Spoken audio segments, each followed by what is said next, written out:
এবং তার দোসরদের কিছু নথি চাওয়ার পর সচিবালয়ের অনেক নথি পড়ে যাওয়া এবং ভয়াবহ অগ্নিকাণ্ড এটা মানুষকে ভাবিয়ে তুলেছে, মানুষের মনে প্রশ্ন।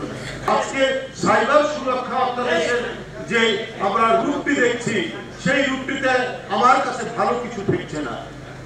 আমার কাছে মনে হচ্ছে ডালের মধ্যে কিছু কালো পদার্থ রয়েছে বলে মনে হচ্ছে।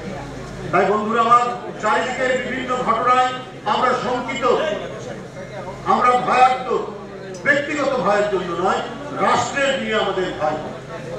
আমরা এর আগেও দেখেছি, যখন কোন সচিব কোন মন্ত্রীর বিরুদ্ধে জনগণের মধ্যে থেকে প্রতিবাদ আসে, তখনই আপনার সচিবালয়ের ফাইল গায়েব হয়ে যায়, সচিবালয়ের মধ্যে আগুন ধরে।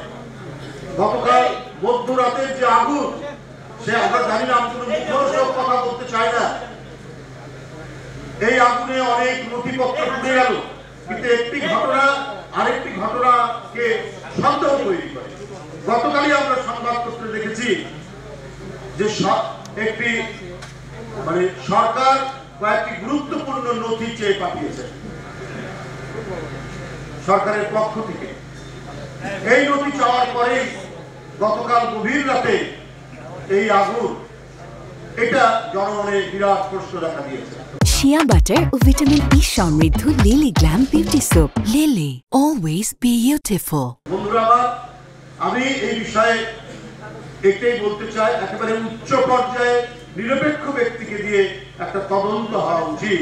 কারণ গতকাল শেখ হাসিনার এবং তার দোসরদের কিছু নথি চাওয়ার পর সচিবালয়ের অনেক নথি পড়ে যাওয়া এবং ভয়াবহ অগ্নিকাণ্ড এইটা মানুষকে ভাবিয়ে তুলেছে, মানুষের মনে প্রশ্ন। যাই হোক, আমার বক্তব্য শেষ, অতিথিবৃন্দ বক্তব্য রাখবে। আমি শুধু এইটুকুই আপনাদের সামনে বলতে চাই যে হয়তো সামনে আরো দুর্যোগ দুর্বিপাক জাতীয়তাবাদী শক্তিকে অতিক্রম করবে, কিন্তু আমাদের সামনে যে প্রেরণা, আমরা কি আমাদের অবদান তো কিছু নাই।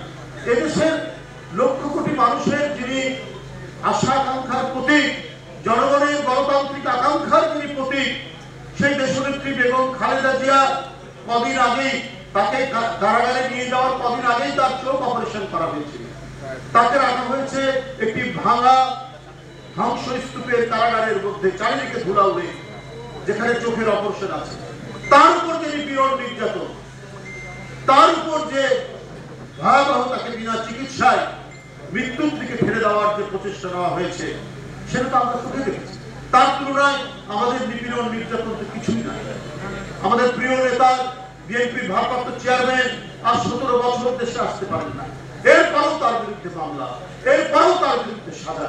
এটা কিন্তু ভয়ঙ্কর নিপীড়ন নয়, স্বয়ং দলের যারা প্রতীক, তারা যে নিপীড়ন সহ্য করেছে, যে নির্যাতন সহ্য করেছে, এটা গোটা দেশ, জনগণ এবং জাতীয়তাবাদী শক্তির কাছে আমাদেরকে এটি আরো শক্তিশালী, আমাদেরকে সংগ্রাম এবং যে কোনো প্রতিবাদে আমাদেরকে আরো বেশি বেগবান করে, আমাদেরকে আরো বেশি শক্তিশালী করে।